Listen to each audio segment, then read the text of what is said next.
Hello friends, आपल्या सर्वांची आवडती मालिका बाई तुझा आशीर्वाद या मालिकेच्या आजच्या शनिवार 30 मेच्या एपिसोडमध्ये एकानंतर एक जबरदस्त ट्विस्ट आले आहेत. फ्रेंड्स, शेवटी सुलू आत्याने कांड केलाच.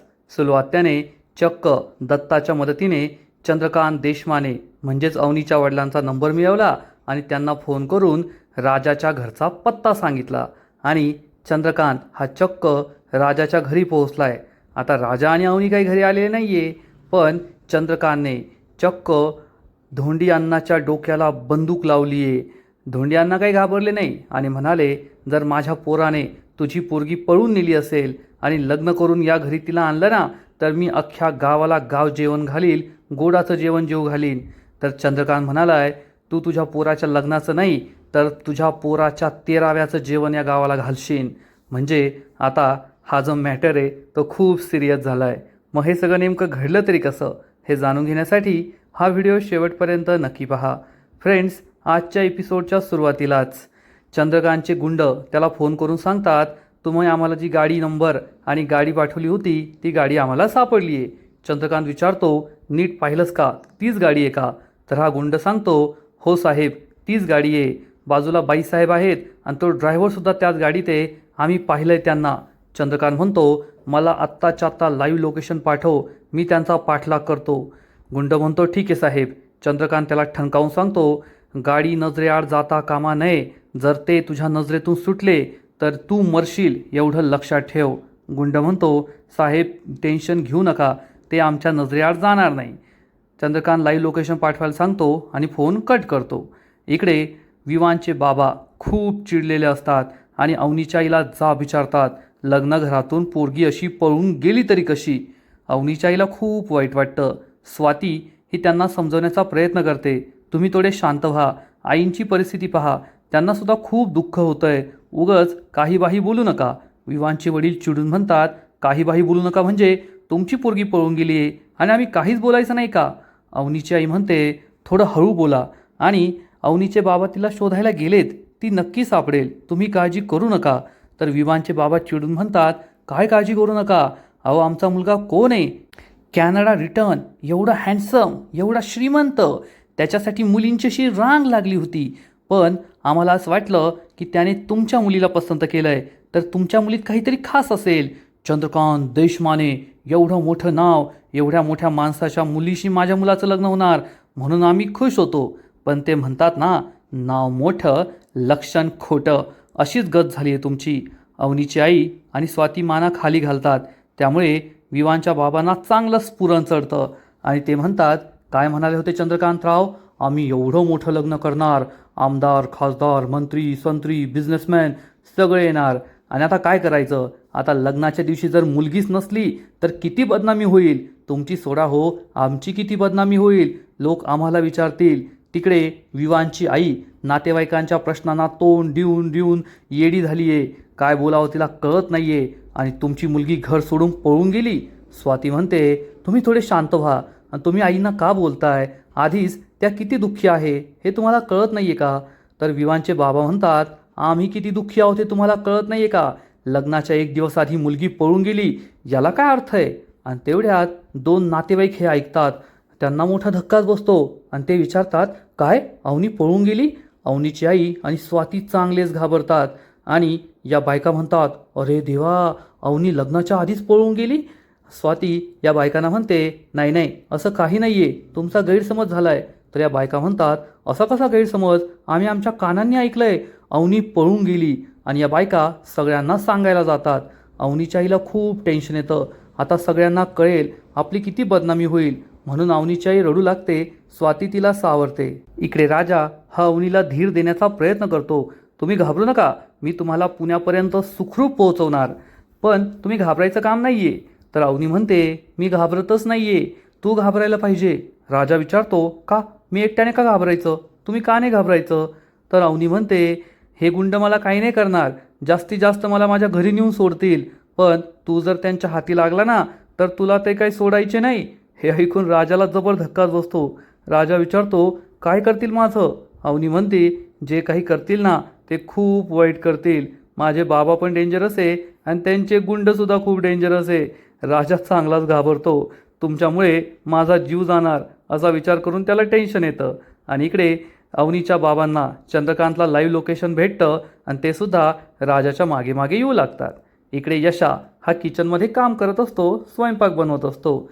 तेवढ्यात नमी तेथे येते आणि नमी ही यशाकडे पाहतच राहते. यशाचं लक्ष नसतं.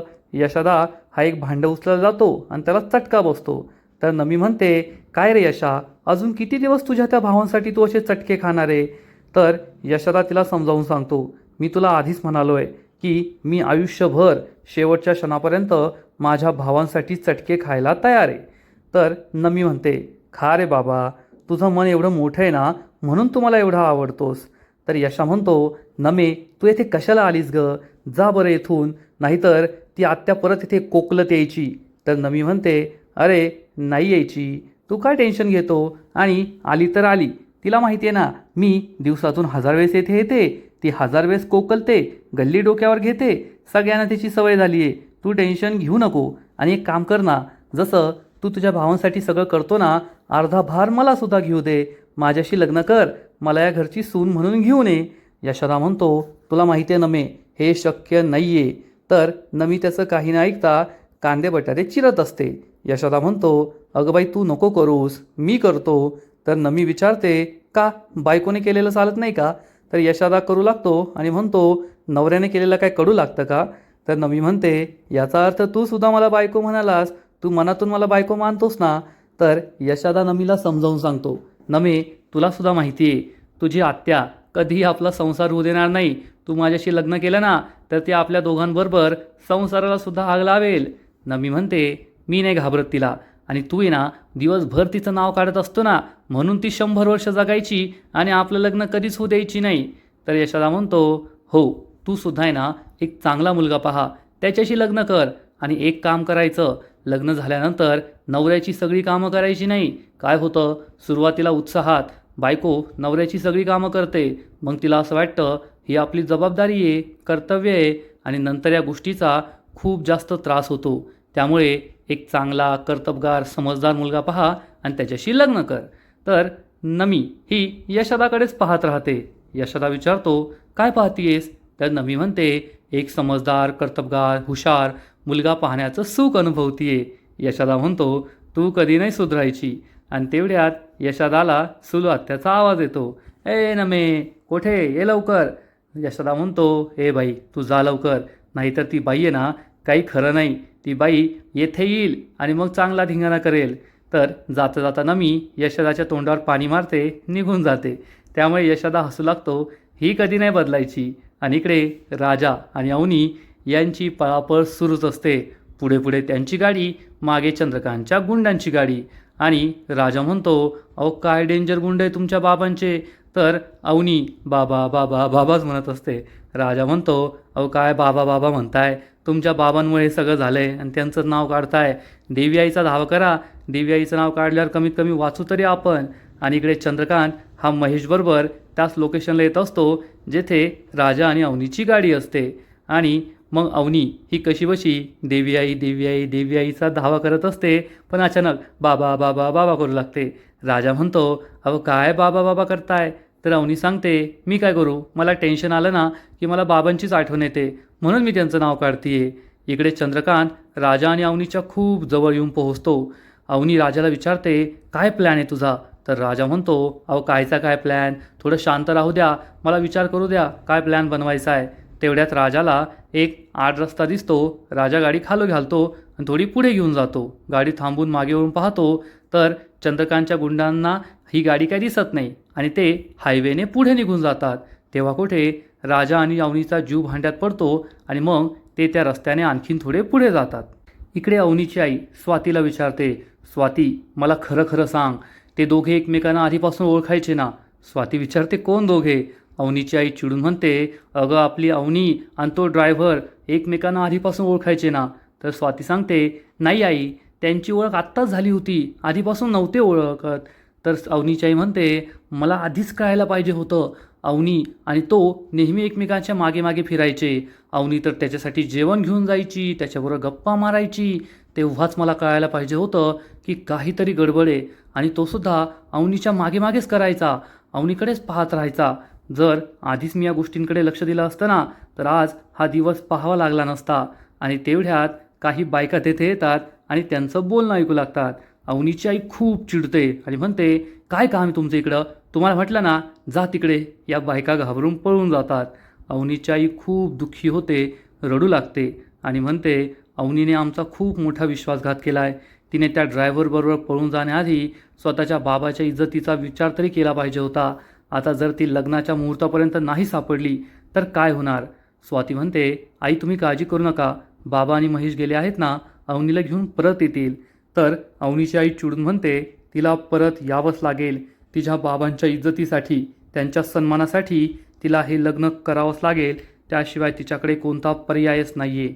स्वातीला काय बोलावं हे कळतच नाही. आणि इकडे चंद्रकांतचे गुंड एका ठिकाणी येऊन थांबतात. तेवढ्यात चंद्रकांतची गाडीसुद्धा तेथे येते. चंद्रकांत महेश गाडीतून खाली उतरतात. चंद्रकांत त्या गुंडाला विचारतो, ए कोठे रे ते? तर हा गुंड सांगतो, साहेब ते सटकले. चंद्रकांतला खूप राग येतो.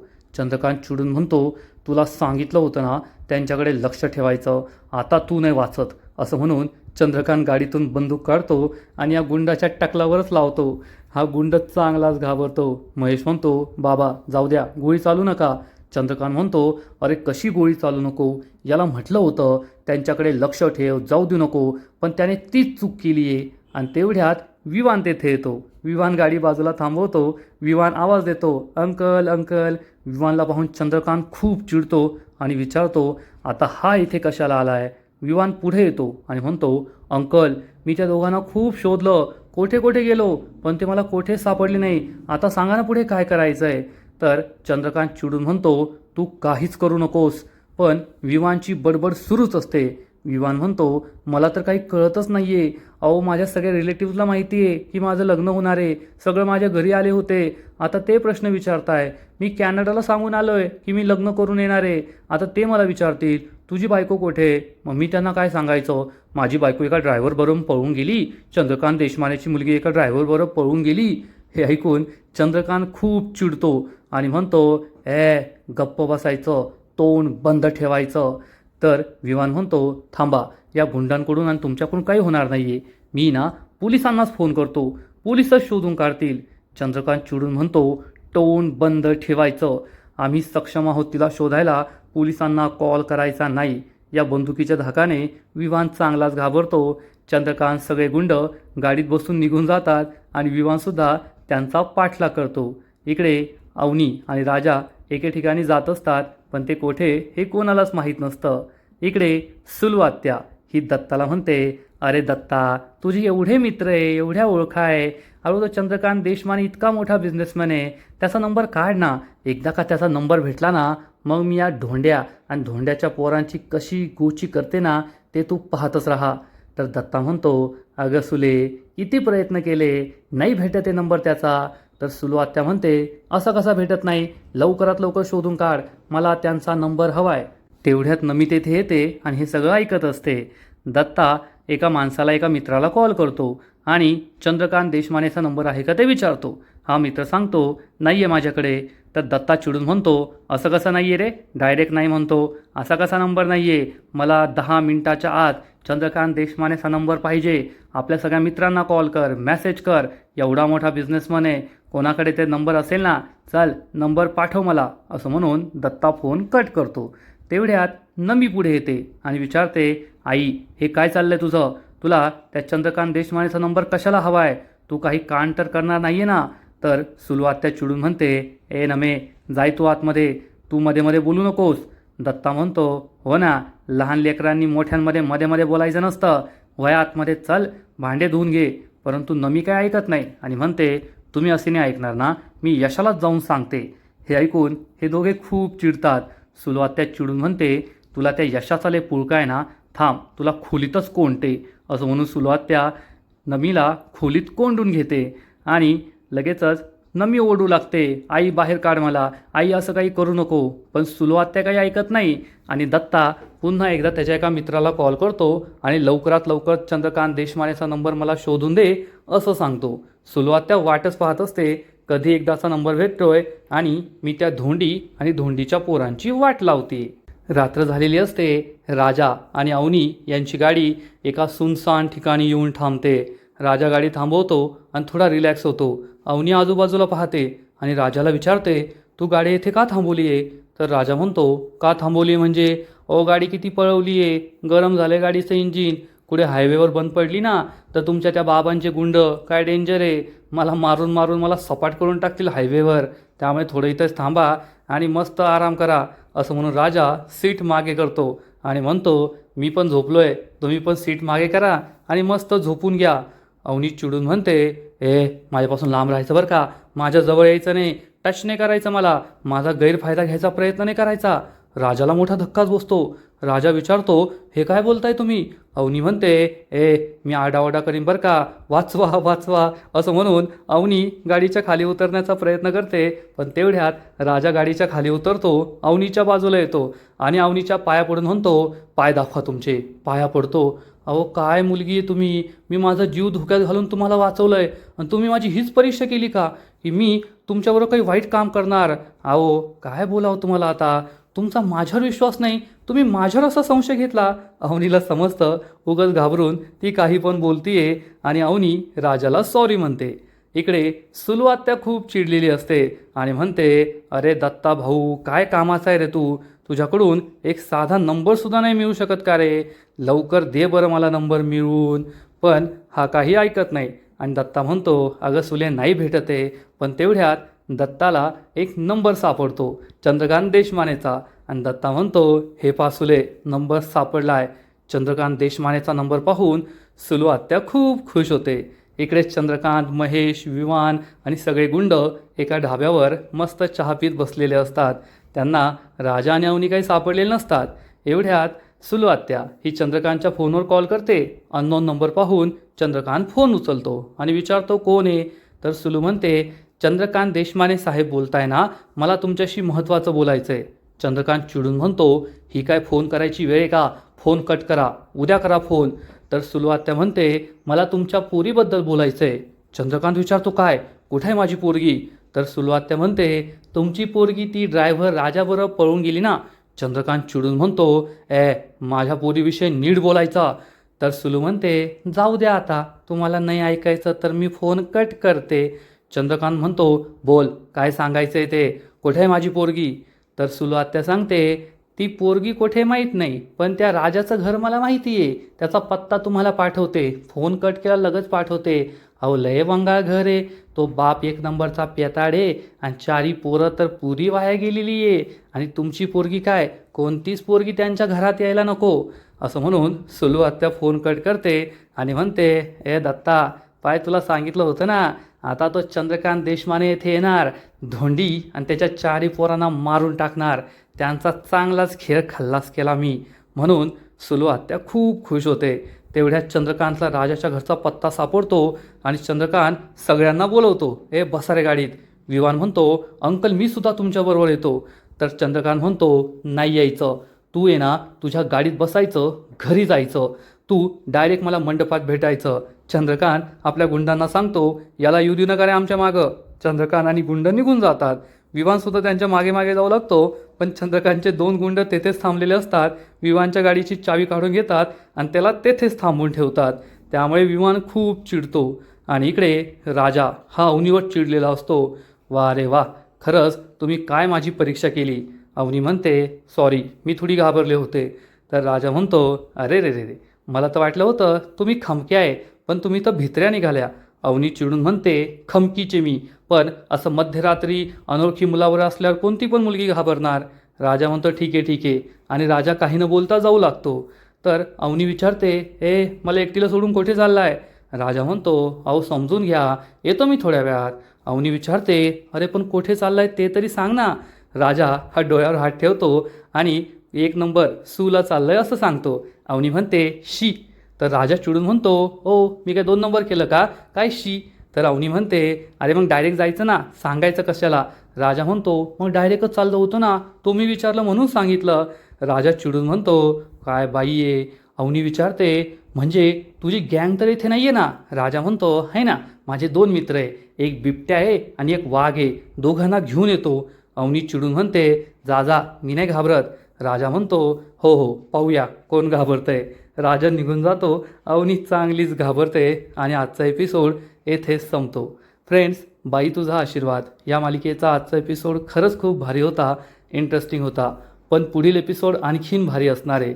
पुढील एपिसोडमध्ये आपण पाहू, चंद्रकांत, महेश सगळे राजाच्या घरी पोहोचतील आणि मग चंद्रकांत चक्क धोंडी आणण्याच्या डोक्याला बंदूक लावणार आणि विचारणार, तुझा पोरगा कोठे? तो माझी पोरगी घेऊन पळालाय. पण धोंड्यांना काही घाबरणार नाही आणि चंद्रकांतला म्हणेल, जर माझ्या पोराने तुझी पोरगी लग्न करण्यासाठी पळवली असेल ना आणि तिला बायको म्हणून या घरात घेऊन आला, तर माझ्या मुलाचं आणि सुनेचं मी नाचून स्वागत करणार आणि अख्ख्या गावाला गोडाचं जेवण देणार. चंद्रकांत खूप चिडेल आणि म्हणेल, तू आहे ना अख्ख्या गावाला गोडाचं जेवण देशील, पण तुझ्या मुलाच्या लग्नाचं नाही तर त्याच्या 13व्याचं. म्हणजे आता पुढील एपिसोडसुद्धा डेंजरस असणार आहे. मग हे सगळं नेमकं घडलं तरी कसं, हे पाहायला खूप मजा येणार आहे. तर फ्रेंड्स, तुम्हालासुद्धा बाई तुझा आशीर्वाद मालिका आवडते का?